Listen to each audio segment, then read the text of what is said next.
Well, folks, I'm really, truly honored today to host Dr. Fadlo Khuri, who I have always looked up to. Actually, I've known about Fadlo, about Dr. Khuri for a while because I told him this when I met him a few weeks ago. He has rejected a lot of my manuscripts. I'm still heartbroken about this when he was here, but we'll talk about that, Fadlo. Fadlo currently is in Beirut. He holds a very prominent position he's going to tell us about, and I've asked him to come on the show because there's so much to talk about. So Fadlo, welcome to Healthcare Unfiltered. I can tell you I'm very humbled and honored that you are going to take time of your busy schedule to be with us on the show. I promise you a lot of folks are looking forward to hearing this and getting to know you and your post. But let's start by telling us about yourself from when you were in the US and how did you end up at the AUB?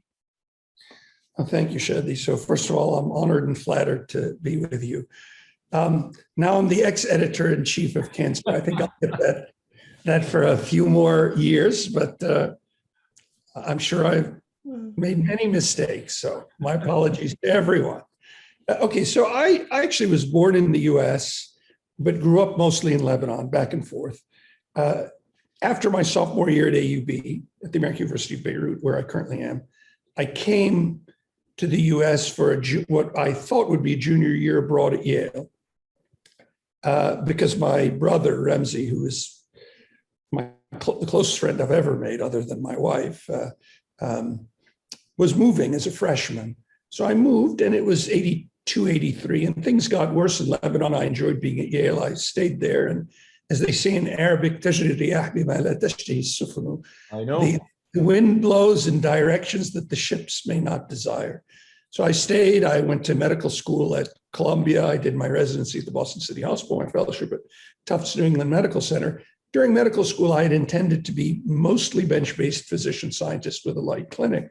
But I found out during residency at the Boston City Hospital, I loved clinical medicine, loved taking care of patients, still enjoy it, but don't get to do as much of it. From there, from Tufts, I went to MD Anderson, which was, other than marrying my wife, the best career decision I've ever made. I got to work with Ki Hong and Dong Shin and Jinsu Lee, and Merrill Keese, later Roy Herbst, Bonnie Glisson, some amazing people. And I was able to take care of patients, get to be a very competent, capable clinical physician and a clinical investigator. And just when things were going very well, I left. I went to Emory to help build the Winship Cancer Institute with Jonathan Simons and Otis Brawley and others, where things got even better in 2008 when I got to recruit an old friend in Wally Curran to be chair of radiation oncology and eventually cancer center director. So I had 13 fantastic years at Emory after 7 great years at MD Anderson. I had the best scientific partner I've ever had or ever will have in High-End Fu, and some other great scientific partners, Xiong Sun, Adam Marcus, among them, ways out. But what I really enjoyed was the opportunity at Emory to take care of patients, lead a department, get more administrative experience as a research dean in the medical school, and help build the cancer center. So you really get to do everything. You do research, you do patient care, you recruit people who are much better than you. I'm talking about people like Suresh Ramalingam and Tofika Wanakoko and Ruth O'Regan, and help mentor some of the great people who are already there, like Sagar Lonial, others, Basila Reyes. There's too many people to mention. And, Mary Jo Lekowitz, a great physician, educator, role model for people. Amy Langston, a great transplant. But after 13 years of doing it, I thought I'd made the decision to stay. And when I got on the board of the American University of Beirut, they opened up the search for the president, and I got drafted. I don't know how to say it in a better way. My parents were educated at the AUB. My grandparents, my great-grandfathers on my mother's side, both were educated at the university. It's a magical university. And this was definitely not a career decision where you progress and you say, gee, what would I like to do next? I'd like to leading American university abroad, right in the middle of unstable Lebanon in a Middle East that's been in big trouble and getting worse since the late 70s. But I love this job because it's a chance to create hope and to empower young people and to collaborate with new scholars and see them emerge in their own way, and a chance to help provide hope for the peoples of our region where you and I came from, where really hope is a rare commodity these days, as we'll talk.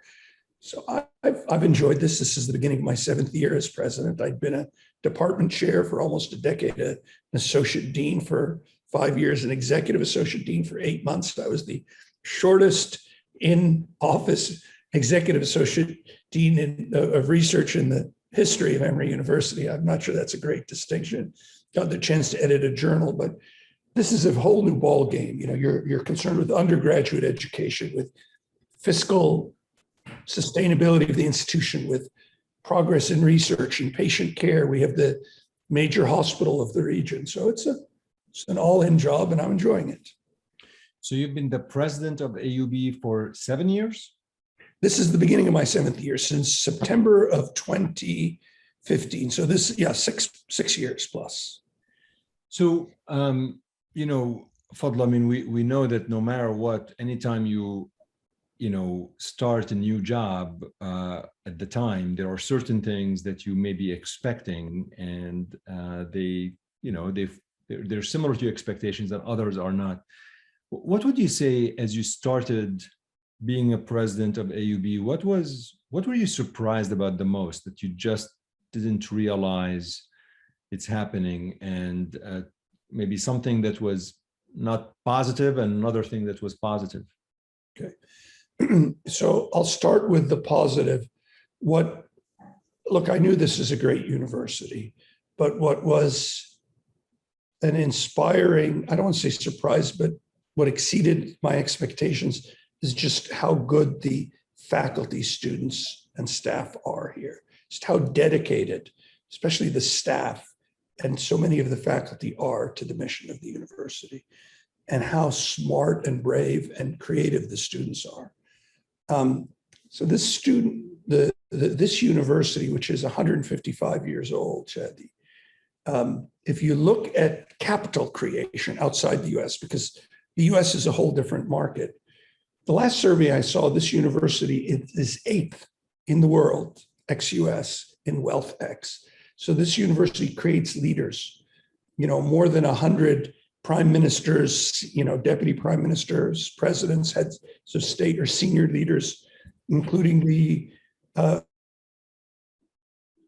former president of Afghanistan, the founding president of Sudan and Syria, founding presidents of Sudan and Syria, 11 Jordanian prime ministers, leaders, the people who founded the largest construction, many of the major oil and gas companies in the region, but also some people who are against capitalism and against the way that society redistributes wealth in an unfair way. So that was one of the pleasant surprises, just how committed people are, how good they were.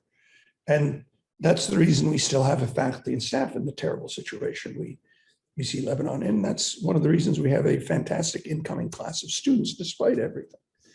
One of the, I would say, unpleasant surprises is just how politicized the college campuses are, in particular by some of the faculty. And of course, social media doesn't make that easier. So passing innuendo and rumors rather than come to you and talk to you straight to your face. So that was an unpleasant surprise, I would say. But I think most college presidents would say, if they're being honest, that's a bit of an unpleasant surprise, the way folks use less direct methods to communicate with you. They send you a message in a way that you kind of know who it is, but you don't dare ask or confirm, nor should you. It's unfortunate because I like to think that every place I've ever been, I've had an open door. But it's more than offset by the quality of good people and their inspiring example. And, a lot of that's on me. I probably should make sure that it's easier to come to my office and people are less scared of the It's consequence. called, we call that subtweets. They subtweet. But how big is the university, Fadlo? How many students across all disciplines? And do you have colleges and graduate programs across all disciplines, or? So we have about almost 8,300 students, undergraduate, graduate, medical. We have 7 colleges, 7. So arts and sciences, medicine, nursing, engineering and architecture, public health, agriculture and food sciences, and a school of business. The balance is about 2/3 undergraduate or a little more, and then the rest are graduate or medical. The premier medical school in the region. We currently are down about 210 faculty members because of the catastrophic situation in Lebanon that was, and these losses were really accentuated by the August 4th explosion. I think the 4th largest non-nuclear explosion in the last 100+ years. But also the sense of despair in Lebanon. We still have 600 faculty members in the professorial track and a few hundred more between senior lecturers, instructors, part-timers. They're all talented in their own way. Of course, not everyone is equal, but we have some of the preeminent scholars in certain areas, phenomenal history department, we have incredible folks who do environmental chemistry and engineering. We have other inorganic and organic chemists, 3 of the best theoretical physicists in the world, including arguably the greatest living Arab theoretical physicists in Ali Shamsuddin, great philosophers, and a superb medical center with outstanding physicians. Basic science research, we have a handful of incredible researchers, and the staff, which people don't talk about, is just incredible. I mean, you have people who've come in during the protests without electricity, without gas. They come to this university and to its hospital every day, to its medical center, and they give more than you would think anyone could. So total, we have 5,800 faculty and staff currently, full and part-time. Closer to 5,700.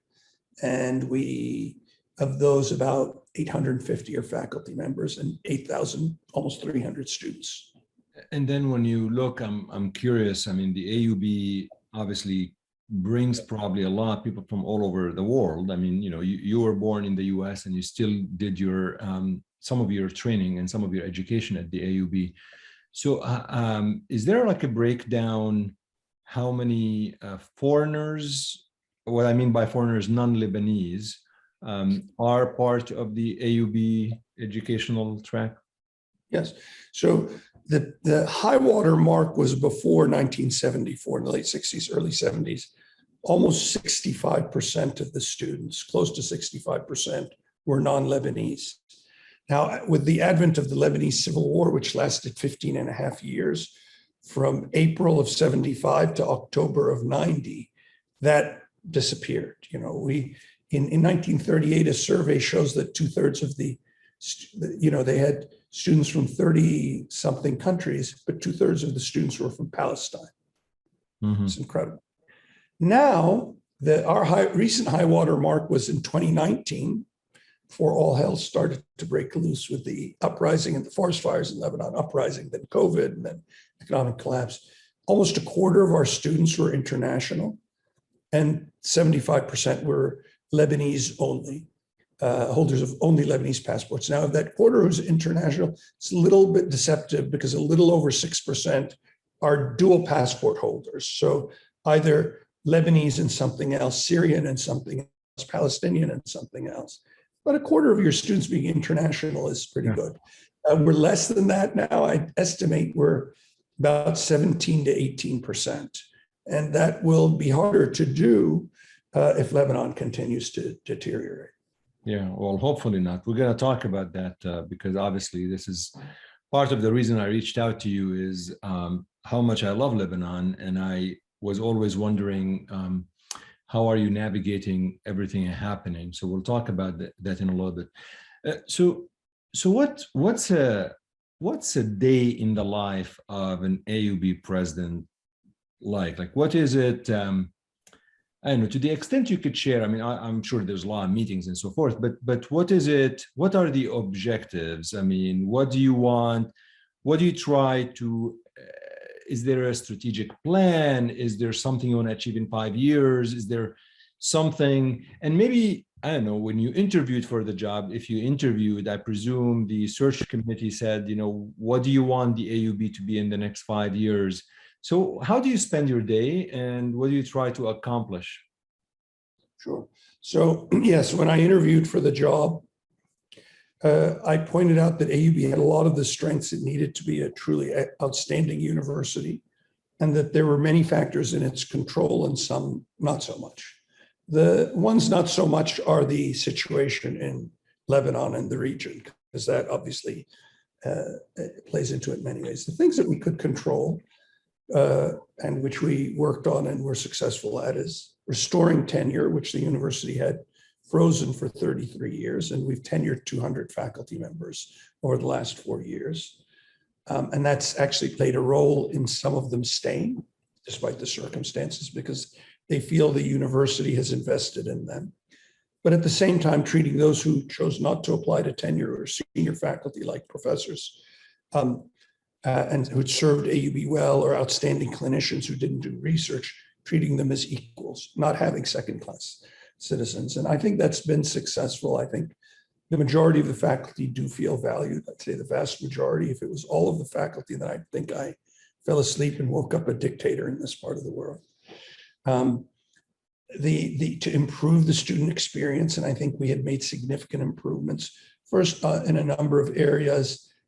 First of all, in enhancing mental health support, because we now know what a epidemic, even before the pandemic, mental health disease is, especially among those under the age of 30, but certainly even over it. Being better at a job placement, making progress reputationally, and being more excellent in research. So we did manage to raise the amount of funding. The faculty did this by instituting tenure and letting them feel more assured.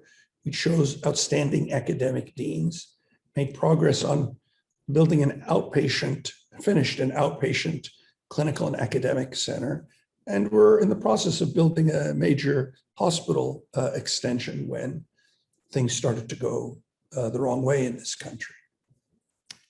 And so those are things that I laid out that we actually accomplished.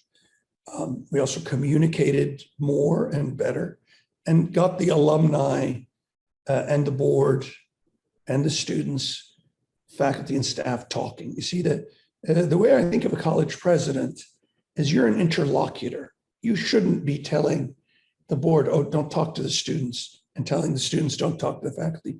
You should be bringing people together and trying to get out of the way. And so that, I think, was making progress until things started to worsen, but I'm happy to say it's making progress again, even online. We're arranging for more conversations, bringing the community together. I had said some time ago that the university should really consider whether it made sense to expand with a campus beyond Lebanon. That probably will happen in the next couple of years. And I'd said that before things got worse in Lebanon, because I don't think of AUB as a Lebanese university, and I don't think anyone should, right? I mean, you grew up, all of us grew up thinking of this being the great American university in the Middle East. But going back to the diversity issue, we went from having kids from 96 different countries. Had a cup of coffee with Larry Bakow, the president of Harvard, in August of 2019, and he had kids from, I believe, 85 different countries. It's pretty remarkable in this little country on this small campus, with 100th of Harvard's endowment and hundreds of its fame, we can get such diversity and excellence. working with good partners like the MasterCard Foundation and others, we've been able to get scholars, particularly from sub-Saharan Africa and the rest of the world. So those are the things. When you ask me about a typical day, it depends on what day of the week. But every week, I try to talk to, and it used to be meet physically for a half-day week with students. I do have time for the faculty, and I try not to have any day where I'm just jammed with meetings. I mean, some days it happens because you need to think, you need to write, you need to strategize. But the human contact is important. And to not have so many meetings, you have to pick great leaders. And I've been very fortunate. This is the beginning of my, as I said, I'm into the second year of my second term. Many of the people who were critical in my first term have moved on. But, exceptional deans of business and health sciences, among others, a very visionary dean of medicine. And so now we have a new group, okay? A group that's, I think, better suited to lead in this challenging time, to innovate in different ways. So is it usually a term? Is it like a 5-year and then renewable 5 years? So is it renewable forever, or is it just 2 terms and that's it? Is there like bylaws for that? So most colleges and universities have 5-year terms for presidents. Some have 3, renewable ad infinitum, but the average president doesn't last much more than 4 to 6 years. And 10 is a benchmark not many reach, because even if it's your vision that's being implemented at some point, someone else is better at adapting and modernizing and implementing that vision. When I came here, I said I could stay for 3 years and head back to the US. I could do 5 to 10, or, I could do more, but it would have to depend on an ongoing dialogue, not just with the board, but the community. Yeah. And do you have a lot of the faculty members, especially maybe in the Faculty of Medicine, do you have a lot of US trained physicians, or was part of your strategy ever to try to reach out to immigrants, whether it's Lebanese immigrants or Arab immigrants, and try to lure them in, let's say, recruit them into the AUB to be there? Yeah, no, that's always been a strategy that was started, to be fair, before me. The last 3 deans of medicine, Samir Najjar, Nadeem Qurtas, and Mohammed Sayed, have all done a very good job recruiting top-class people from the US and elsewhere. On average, I don't have the latest breakdown, but close to 80% of our physicians are American board certified. Vast majority have done the bulk of their training in the US, residency and or fellowship, or both often. Some experience in the US or Europe is desirable. Very few of our faculty have done all of their specialization locally. And that's always been an objective, to have a higher percentage of US or top European trained faculty, not just in medicine, but across. I feel very fortunate that we've recruited a lot of help from William Zuhbi, the vice chair of the board for medical affairs, Ray Sawaya, as our next dean of the Faculty of Medicine. Ray, of course, was chair of neurosurgery at MD Anderson for 28 years. He's from Latqiya, from Syria originally. He went to medical school here. In the US, you would call it Latakia, okay? But he is as accomplished a brain tumor neurosurgeon as there is in the world, won so many top awards and recognitions, but he's also a great human being, a great mentor, physician, scholar, and a very good friend of mine for more than a quarter of a century. Yeah. And, when it comes to what you do with the AUB, you try, obviously you get a lot of probably funding and support from the US, some of it philanthropy and some of it is the government provides some fund, like the US government provides some funds to support the AUB as well? Yes, it does. The US government has been generous, very generous with us, especially when things are difficult. and that philanthropy from the US government, those grants from the US government, become even more important as the Lebanese economy has contracted. So that means that we went from having a total of $12.5 million in philanthropy, in government support, shall I say, for scholarship and other things when I arrived, all the way to almost 30 million last year because of an extraordinarily difficult year. That's everything, including, PPEs for COVID and medications. And that's become more important because our all-in budget in 2019 and projected for 2020 was about $610 million, including physicians' fees. And that's, if you play it out to US, that's about the equivalent of a $3-4 billion budget in the US. If you average that patient volume, research, and everything else, but things are less expensive here, right? That 610 million has contracted to an annual all-in budget of about 230 to 235 million, massive drop because of the collapse of the Lebanese pound. So that $30 million, which would have been 5% of our budget, is much more significant now. Yeah. And not to say that it'll be repeated, but we hope so. Philanthropy has been much more than that, obviously. Philanthropy has been incredible from the US, from Lebanon, from the Gulf, and elsewhere. I think that's a very good segue, Fadlo, just for, I've left Syria now 30 years ago, so it's been a long time. I go visit. I've visited Beirut many times. I love it. And I obviously visit Damascus as well. But how are you able to navigate a political landscape that you don't have control over, right? I mean, you're trying to stay afraid of everything and trying to maintain to the mission and get the educational aspect and build this new generation of folks.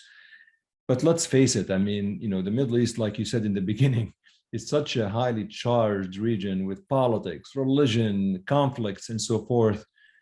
And I mean, how are you able, in your role, which is such a prominent role, I'm pretty sure sometimes you just can't say, I'm not going to discuss it. I mean, how do you navigate that? Sure. So, I would say politicians are similar in different countries, in some ways, and different in other countries. Here, the political forces are, I would say, more dangerous than the political forces in the US or Western Europe or most countries, in that,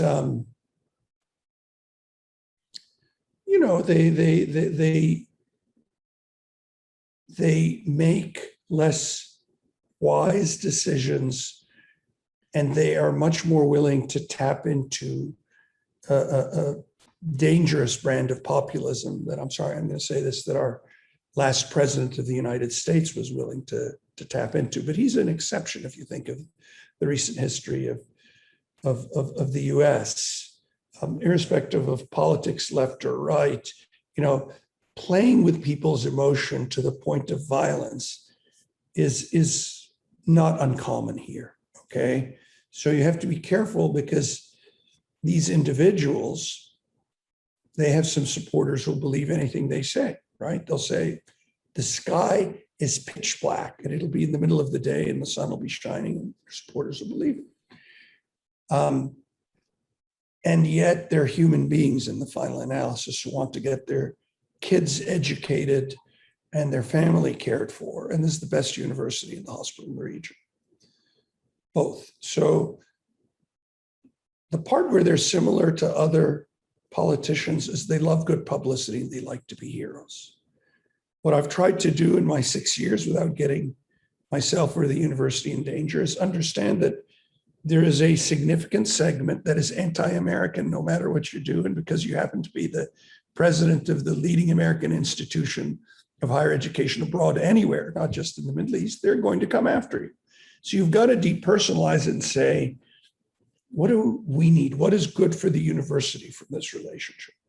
Is it that we need to make clear that we need electricity and diesel fuel to run our hospital, or else we'll go out in public. So they also, these politicians, they don't want bad publicity. And the worst publicity is when someone blames you for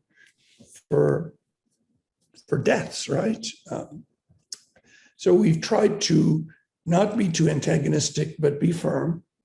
It helps that I have no sympathy for any of the political parties in any of this region. And by this region, I'm saying the Levant. I have no affiliations, no sympathies. I think it's taken a while, but I believe it's quite clear now that I'm politically equidistant from all the political parties, which hasn't always been the case for university presidents or leaders. Even at AUB, there's been a perception. Yeah. That allows me to say, look, these are the things we really need. They're good for everyone, including you. And if we fail, you're going to own it. And so how can we do this in a polite way? And by the way, no more photo opportunities. I said that publicly in a newspaper interview. I'm not going up to visit any of the leaders because they don't help and they're not making the big decisions for Lebanon. And I don't want to give them AUB's moral blanket so that they can say, well, look who's endorsing us. There has been a lot in the press lately over the past couple of months about the economic downturn in Lebanon. It's truly heartbreaking. As somebody who has been there so many times and just love the country. But one of the things that I saw surfacing on media and outlets and on TV channels is how the economic downturn has really affected hospitals and patients. And I saw nurses and physicians pleading that they are unable to get drugs to treat cancer patients. And some patients were dying because, like you said, electricity and the ventilators are not really working and just all of that. Part of me sometimes, I always wonder how much of this is an exaggeration of the truth, because let's face it, sometimes media likes clicks and likes to exaggerate reality. But I want to get the truth from you. What was actually going on and how do you even solve this? Like, I mean, you can't be responsible for the complete collapse of the Lebanese currency, but yet your patients and your faculty and your students are paying a price. What do you do? And tell us the truth. So, the university is, I believe, well respected in a number of areas and is seen as the hospital for the region. Nonetheless, people are people and things get personal between them. And what happened about I want to say it'll be 4 weeks ago this coming weekend, is that we got to 60,000 gallons of diesel. The American University of Beirut Medical Center, the outstanding medical center in the region. And our total reserves should be between 400,000 and 500,000. Now, in a normal day in the summer with all the ICUs filled with COVID and other things, we burn through 50,000. Now we can probably cut that to 30,000 if we did what we did, which is to shut off all air conditioning on campus, just keep, emergency power for key labs and other things. But the reality is there was sorry to call it a pissing match between several senior folks in different branches of the government. And this may have had something to do with the negotiations about government formation, but certainly the resigned former prime minister, his government, and the central bank were in a dispute as to what should be subsidized from fossil fuels. And we had been sounding the alarm for several days. And we got involved when we had really, I would say, less than 2 days left of fuel. And that Monday morning, we were informed by our team that 40 adults and 15 kids would still be on respirators, most likely. And before we went public with our appeal to say, look, these are the people whose lives are at risk, only a couple of ministers showed any responsibility. The rest were too busy to take my phone calls or phone calls of our faculty members. So We came very close, not just at AUB, at Maqasid Hospital, one of the older hospitals in Lebanon, had sounded the cry about a week earlier. They no longer had materials for dialysis or fuel for power. And you have to understand, Shadi, we in our medical center were getting 4 hours a day of government electricity. 4 hours. 20 hours a day, we're burning diesel, which is a terrible thing for the environment. But that's the level of complete lack of responsibility that the various parties in this leadership cascade got to. I know that there's been a shortage of cancer medications, including at AUB. The great irony is in February of 2018, I chaired a national committee that delivered a state-of-the-art cancer care set of guidelines, surgery, medical oncology, immunotherapy, less so radiation, but certainly where radiation is indicated across the diseases. And you fast forward 3.5 years to summer of 2018, and most of these medications are almost impossible to get. The immunotherapy is the most expensive medicines. In a country which, by the estimate of some of the major UN agencies, 74% of people now are below the poverty limit if you count everything: food, education, electricity, fuel. So you have a country that is going down fast. The World Bank has said this is the third worst depression in the last 150 years since the Great Depression that swept Europe at the time of industrialization. The solution economically is not that complicated. Yes, there's a loss of a lot of wealth that's been frittered away by the banks and political leaders and ineffective governments, but the recapitalization of Lebanon could be done in a country that still owns the vast majority of its public resources, but you have completely amoral, irresponsible leaders who are unwilling to make the difficult decisions to sit down and compromise and work with the World Bank and IMF, and even more important than that, get a safety net for the people, at least health, food, medicine. Yeah. Are things better now, 4 weeks in? Well, we have fuel. I don't think that they will risk our naming names, because I was clear that memo went out in the name of our communications department. The next time there's a crisis, it'll have my signature and I'll name names, and we're not afraid of these guys. Yeah, no, I think actually I saw the plea from the AUB. I remember, I forgot the date. It was August 14th. I saw that, and I think it was signed by the Office of Communication. That was August 14th, yeah. And we're taping this today. I know it's going to air in October 2021. We're taping this on September 7th.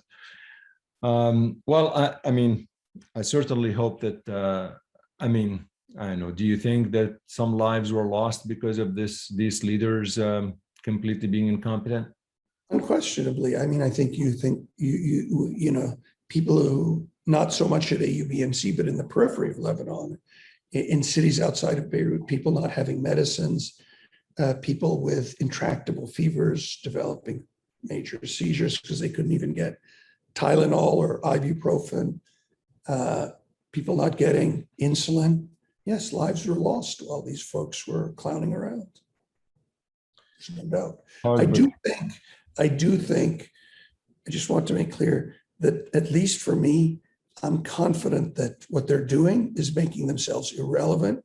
You're seeing the world, the global community, UNESCO, UNIFIL, other countries stepping up and providing assistance. The Lebanese American diaspora, the AUB alumni, the folks from Syria and Palestine and Iraq and Jordan who have deep connections to this country from all over the world, to this university, providing charitable assistance. But that's no way to run a country, much less a university. Fadlo, it's in the last just few minutes, just a quick thing. I mean, you mentioned a lot about the AUB being the obviously the largest American university outside of the US, not just regionally, but globally. But when you look at, I don't know if this is part of what you do, but I presume it is, given the fact that you're the president of the university, when you try to look at the competitive landscape and who competes with AUB, for example, whether on the medical side or on the college side. But, there's, I mean, do you look at the Jordan Cancer Center? Do you look at, there's a lot of cancer centers in the Gulf right now, in the UAE, in Saudi Arabia, in Qatar, and they're all affiliated with prominent US institutions like Cleveland Clinic, Mayo, Hopkins, all of that stuff. How when you look on your business hat and you're trying just to think of the competitive landscape, how do you view these other institutions that are kind of really being built pretty fast, the way I hear? So, I mean, certainly resources make a difference, but I want to give a special shout out to Princess Rida, who oversees the King Hussein Cancer Center, the Hikma Pharmaceuticals folks from Jordan, and Said Darwaze, because they went out of their way to mobilize support for AUB. And they're not a competitor, they're a partner, the King Hussein Cancer Center. We have a deep and strong partnership with them. With regard to the Gulf countries, there are opportunities for partnerships there. Certainly there's competition. I regret the degree of cannibalization that some of the hospitals are doing for our nurses particularly, but some of our faculty. I don't think it helps the situation when they try to pick people off left, right, and center. But I think all is fair in love and war. I just think this is not the ideal time to bring the health of the people of Lebanon to a worse place. Looking at quality of cancer care specifically, I would still say the three best cancer centers, and I'm not talking about the African Arab countries, but you could probably factor one or two in Egypt.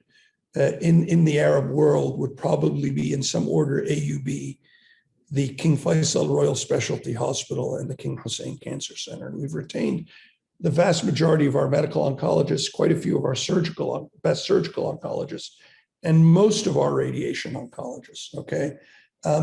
But without medications and supplies, we will certainly be less competitive.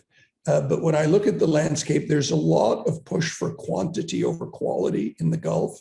I think if you look at the King Faisal Royal Specialty Hospital, it's an example of quality. They stuck with it, and they're quite good at cancer and transplant.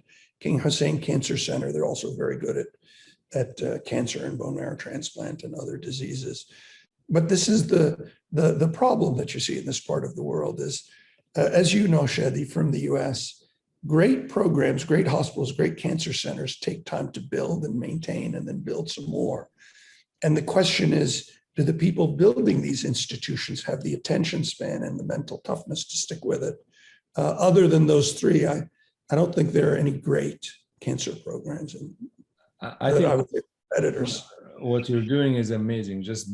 I think it's not easy to leave the US with everything that you've accomplished and you were doing. And let's face it, I mean, living here is a little bit more comfortable than living in Beirut. Just like day-to-day life, there's just easiness about it. And I think that, going back is certainly something that I can't believe it was an easy decision. Did anybody told you, what are you thinking? You're crazy? Sure, lots of people told me. My first cousin, who's one of my closest friends in the world, Wali, read my contract. The university president contracts are notoriously interesting in that the board can and should be able to let you go at any minute. If you go off the reservation, you can do a lot of damage. But I think in general, people were excited for me. Look, this is a unique university. It's not the biggest, but it's the greatest American university beyond the shores. I'm not just talking about academic impact, but impact in society. I've enjoyed it. I enjoy what I do. And I think it's consistent with why you and I went into medicine. We went into medicine to serve those less fortunate. And that's a way where you go to sleep and you get up every day feeling, look, I did my best and I helped someone. I wasn't perfect. I made some mistakes. But the opportunity to serve those less fortunate is a wonderful way to live one's life. Absolutely. My last question to you is, well, two last questions. One is, do you have access to all of the new whistles and new drugs that we have here in the US? I mean, if you need to get Pembro, is it easy to get Pembro? Not anymore. It was very easy, okay, until the last, I would say, 6-7 months, because the Lebanese pound lost 93% of its value. And so the vast majority of the Lebanese are paying in Lebanese pounds, but the drugs cost a fortune. Yeah. I think what we're going to have to do is to talk to the big boys and say, look, for the next 4 or 5 years, you can write off Lebanon as a profit center, but you shouldn't write it off as an opportunity to do great clinical research, to do great good, to treat cancer disparities, so that a country where median lifespan roughly approximated that of the US doesn't go to one of the worst in the world. And we know from the paper that came out last summer in the New England Journal that therapy actually, we now know that the targeted therapies, and most likely we're going to see the immunotherapies, are affecting, lifespan, mortality. They're not just for cancer, but 5-year disease-free survival. More and more people are alive because of these drugs, including in stage 4 disease. So I hope we can get any kind of a government with a conscience here, and then we can come up with a reasonable plan that, and I'm sure the pharmaceutical companies and the charities would work with someone if they could find someone. We work with the Ministry of Health and with Pfizer to import several million vaccines. And so it can be done. Yeah. Last word, what do you want to tell folks? I think a lot of Lebanese students and fellows and physicians are going to listen to this podcast, including in Lebanon as well as in the US. And I'll leave the last word to you. Well, thank you, Shadi. Look, I mean, what I want to say is, if you enjoy helping people, being with people, and learning all the time, a career in academic medicine and in leadership is just wonderful. I've enjoyed my career. I've enjoyed my opportunity to contribute. I would say I'm certainly past the 2/3 mark in my career. I probably could do stuff for another decade, maybe not much longer, or probably wouldn't want to do, whether it's this or that. But everything is interesting when you're learning and you're helping people. And I wouldn't trade the opportunities I've had and taken. And I would encourage people to commit to something that means something to them and give it your best. Well, this was such a pleasure to be with you today. And I certainly look forward to seeing you in the US when you visit, or in Beirut when I visit. So I look forward to it. The shawarma's on me if you come here. The deep dish pizza is on you in Chicago. Deal? It's a deal. It's a deal. Stay safe, Shadi. Great being with you. Take care, Habibi. Thank you so much.